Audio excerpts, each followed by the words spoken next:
It's Friday, April 3rd, 2020. Quick video today. Just want to recap on a few things that I went over this morning, a few things I viewed on CNBC and Fox Business this morning. And all I can say is this: get prepared for a very harsh summer. Bank of America says 58,000 small businesses have asked for $6 billion in loans since 9 a.m. this morning. That's on CNBC today. And when you look at that number, 58,000 businesses, small businesses, asked for $6 billion in loans just by 9 a.m. this morning. This is just telling you and I how bad this is going to get. And I think a lot of people who might be laid off right now, who are sitting at home waiting for an unemployment check, I think a lot of these people, unfortunately, are under the mindset that they're basically on spring break for a few months and that they're going to be returning to their jobs and life is going to be normal. I think that that's not going to happen. I think a lot of people right now who've been laid off, who are sitting at home waiting for an unemployment check, millions of these people are not going to be returning to work because there's not going to be a job waiting for them. You know, if we look at Macy's, who I think it was last week, they furloughed 130,000 employees. Many of those people are not coming back. Macy's is going to close even more stores now. And when the dust settles and the lights go back on, we have to remember this: millions of Americans are going to be scared to go out for a while. And they're not going to be going to the malls. They're not going to be going to Macy's. They're not going to be going to the stores like they once did. And another thing that's really going to contribute to the problem here is that millions of Americans aren't going to have a job when the lights come back on. They're not going to have the money to go to the mall or to go to Macy's. And so I think it's going to be a much different economy when this whole thing gets settled. I believe that millions of people will not have a job. I believe that millions of small business will be shut forever. And even larger companies like Macy's, they're going to continue to close stores just like so many other large retailers. They're going to be shutting down stores. We're going to see more malls closing. More people are going to have less money, meaning they're not going to those stores. They're not going to the mall. They don't have the money to spend. And we're going to see, I think, a different America this summer. So, we'll keep an eye and see how that develops. But I think it's going to be a very harsh summer for millions of Americans. Look, everybody is going to feel this no matter what. Everybody is going to be affected one way or another. Even if you don't lose your job, you're going to be affected by this. You're being affected by it right now. You can't go out to a restaurant. Only fast food drive-thrus are open. The malls are closed. All the stores are closed. Everything is in lockdown. And when it reopens, it's not going to be life as usual. It's going to be a much different America. Zero Hedge today, 10 signs the U.S. is heading for depression. Very good article. And 6 months ago, people laughed when you talked about it, when I talked about it. We talked about this economic collapse that 98% of you watching this video knew was coming. We talked about, is it going to happen before the election or after the election? And I would say about 80% of you said that the collapse would happen before the 2020 election. And here we are before the 2020 election, and this economy is collapsing, and it's collapsing extremely hard. And I don't think any of us even thought that we would see America, quite literally, the economy in America just completely shut off. Like somebody hit a switch, it is shut off. This economy is frozen. Let's go over the 10 signs here. Number one, unemployment is off the charts. We've just had 10 million people file for unemployment benefits in just the last 2 weeks. Next week, we will get the new numbers, and we can expect this to be in the millions. Number two, service sector walloped by this infection. Services amount for 70% of the U.S. economy. This sector is now in a meltdown. I think we lost nearly 500,000 jobs in hospitality and leisure. Economic carnage, number 3. Economic carnage extends across sectors. Car makers, gaming, retail are all being devastated. I went over the automaker or auto sales yesterday, decimated. Retail, we've been witnessing a retail apocalypse for over a year, and it's going to just continue to get worse. Number 4, bloodbath. Dow Jones today down another 360 points. I mean, we've lost about a third of the Dow Jones. We look at what people have lost in their retirements, their 401ks. They've just been vaporized. So the bloodbath on Wall Street is not over. And remember, they just pumped in $2.2 trillion of stimulus, and it's down 360 today. It should have been down a lot more. 5, struggling consumers can no longer carry the U.S. economy. Income is cratering across the country, and most people have no financial cushion, no assets, and no savings. You know, think about how many people right now today, many people may have to wait 20 weeks for that $1,200 check. People today are trying to call their unemployment offices. They cannot get through. The phone lines just don't even work at this point. It's a total it's a total meltdown.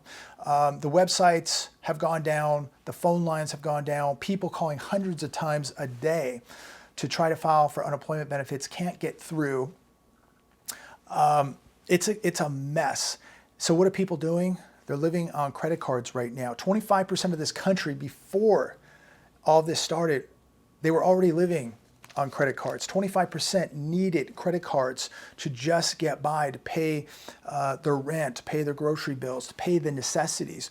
Now that number is going to skyrocket. What happens when those credit limits get maxed out and the credit cards no longer work? Okay, if you have $5,000, $10,000 of credit, what happens when you reach that credit line of $5,000 or $10,000?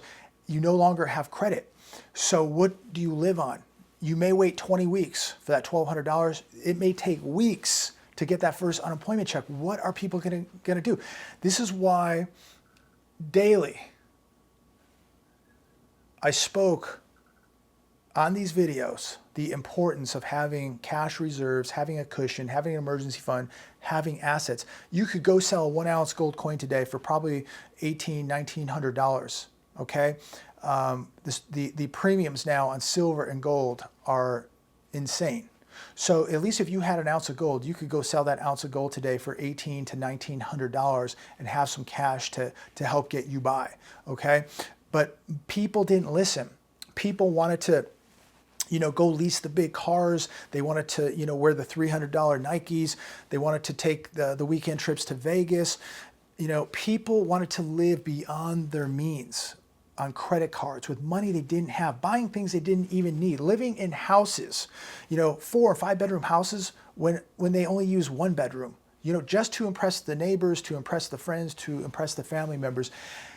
And now an emergency, a rainy day has hit us, and these people have no savings, no assets, no plan. 6, Americans continue to stockpile food.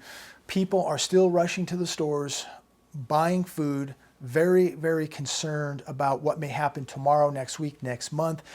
And so this is another sign that people are still very concerned with what's happening and are expecting more problems to arise. 7, most Americans have no savings. 60% of Americans have less than $1,000 saved.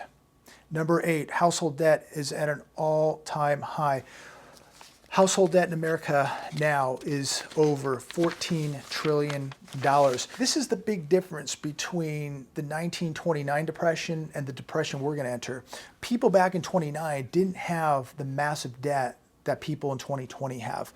People literally are tying steel anchors on both legs and jumping into the water.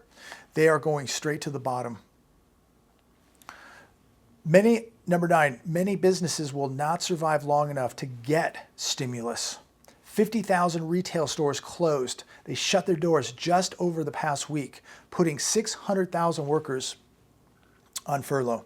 And number 10, food banks are seeing a sudden sharp rise in demand. Well, we've certainly seen that out here in Southern California. I know the food banks out in Los Angeles are triple what they normally are. And just think, we're only about a month into this. It is going to get really, really bad here in America.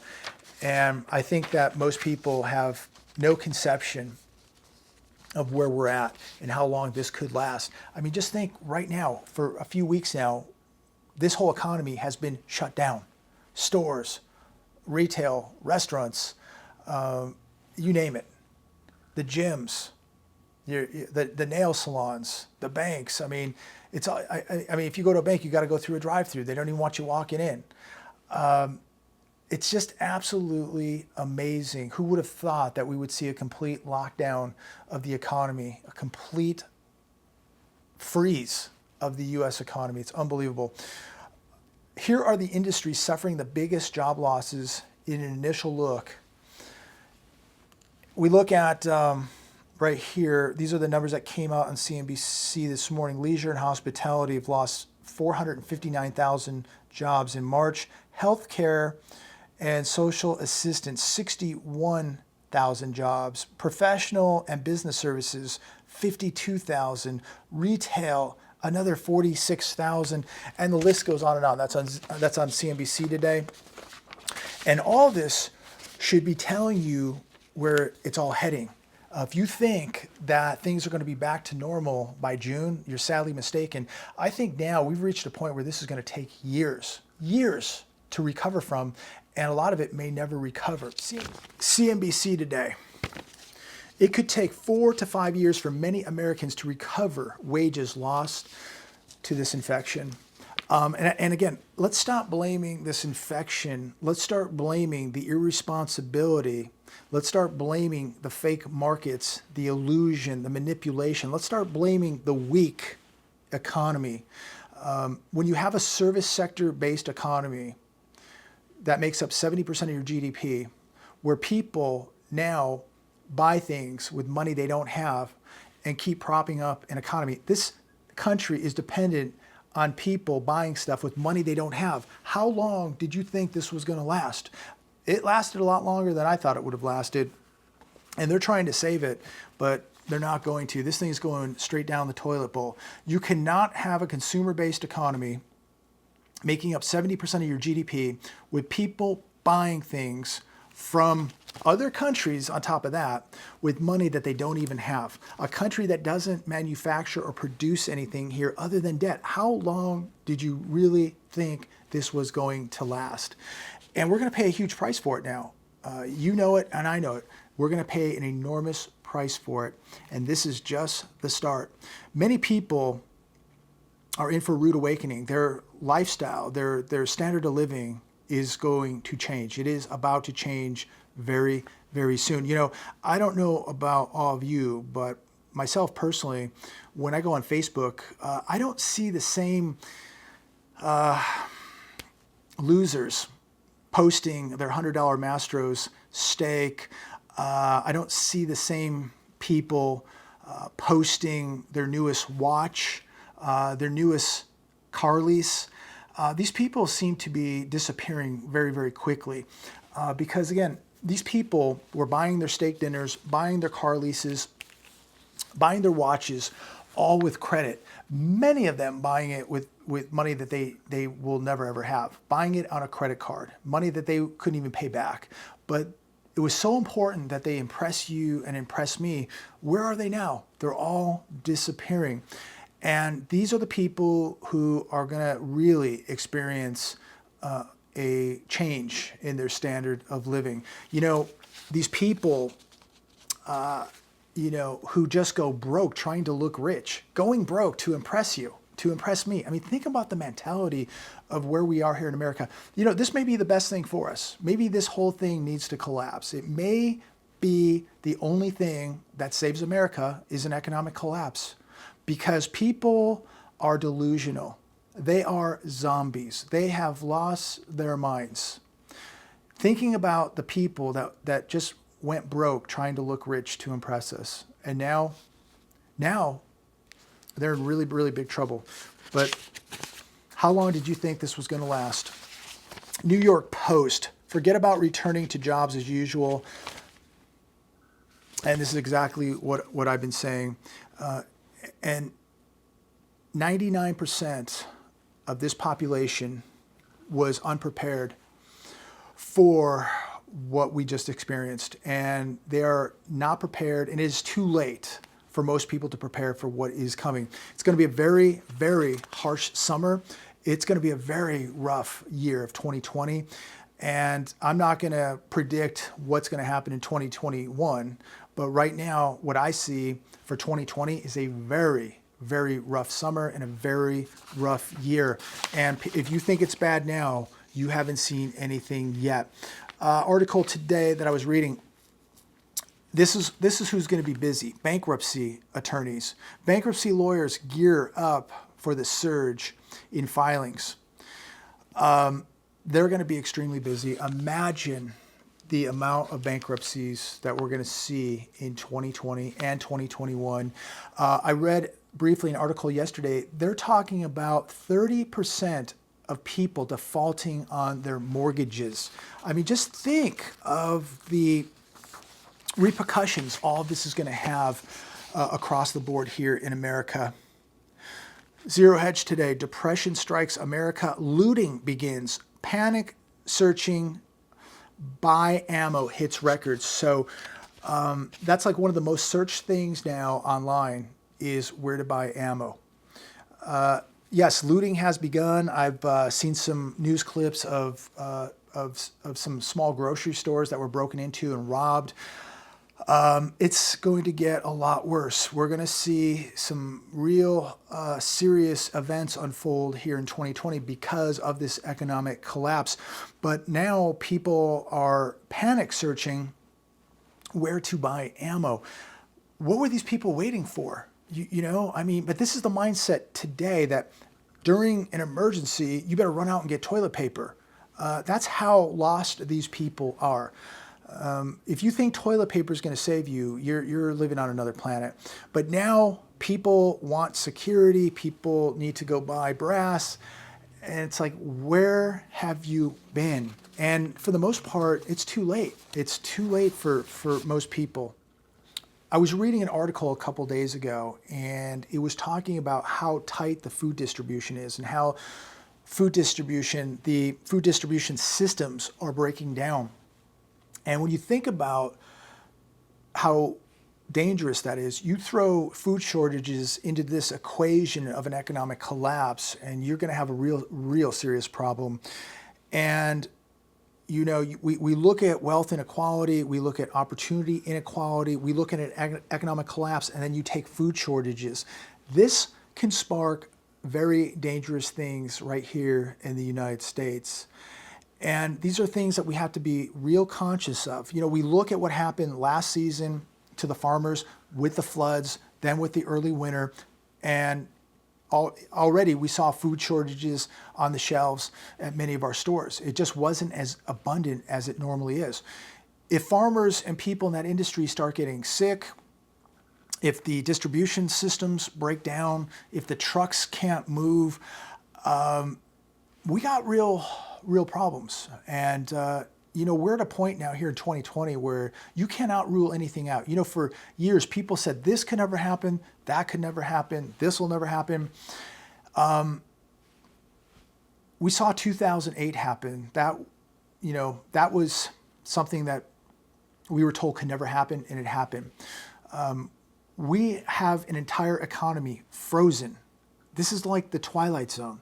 If you think we can't have food shortages, if you think we can't have a dollar collapse, if you think we can't have violence on the streets of America, you're in La La Land. I mean, we just had 2008, 12 years ago. We have a frozen economy right now. We have a global economy frozen. You name it. Things that we never thought humanly possible are happening. Then we look at an infection that is running all over the world. Whether you want to believe it or you don't want to believe it, you know, who knows? But who would have thought that we would see something like this? So anything today is possible, and food shortages are not just possible, they're very probable. So I'm going to wrap it up right here today. I hope everybody has a great weekend. And, you know, I know that there's a lot of people out there watching this video who are very prepared, and they're going to have a relaxing weekend, I'm sure. But there's also a lot of people watching this video today who might have just lost their job, might have just got laid off. And there's a lot of people out there right now that are in panic mode because they can't pay their mortgage now. They can't make their car payment. They can't make their insurance payment, and they don't know what to do. And I feel for these people. You know, for the most part, most Americans just want to go to work, make a living, pay their bills, and just have a good life. And it's so unfortunate and sad to see that it's going to be the middle class, it's going to be the average Joe that is going to pay a horrific price here. It is really sad. You know, it's going to really be 99% that pay the horrific price here. Whether you're middle class, upper middle class, rich, poor, it's the 1%, the big bankers, the multimillionaires and billionaires, the 1% that drove these markets with nothing backing them and then got out and left the 99% holding the bag. The 1%, they're out of these markets. They're at their islands. They got their private jets. They got their 300-foot yachts. They got their ranches in Idaho and Montana. They've got their cash. They've got their gold, their silver, their farms, their cattle, their security. They knew what was coming because they created this mess, but they parachuted out and left the 99% holding the bag, you and I. And we're all going to be affected by this. And this is going to be a massive wealth transfer. You know, we already see the small businesses who are applying for loans. What happens to the small businesses who cannot pay the loans back? The banks are going to take those businesses. The banks are coming for the houses. They're coming for the farms. They're coming for the land. It's going to be the biggest wealth transfer the world has ever seen. And this is why I was so dedicated to making these videos and telling every one of you to be your own central bank.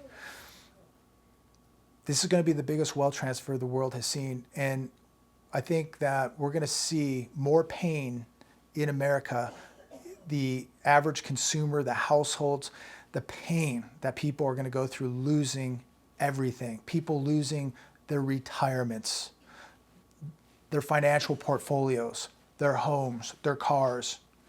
Everything they worked for is going to be taken from them. And I think we're at a point where nothing really can be done about that. If you were not preparing for this day, for this event, I think it's going to be too late, and that's unfortunate. And I hope that most people watching this video prepared the best that they could, or at least I hope that you have a family to fall back on, good friends to fall back on. Many of you have cash reserves and assets to fall back on. Many of you got the debts paid off, which was so vitally important to not have, or at least have minimal debt heading into a depression. But many people didn't listen. They ignored the warning signs, and they're going to pay the ultimate price here. I'm going to leave it there today. I wish everyone the best. Have a good weekend. I think many people, it's going to be impossible to have a good weekend because their lives are in shambles. I pray that most of you made the necessary adjustments and took the precautions that we spoke of, because the event has arrived.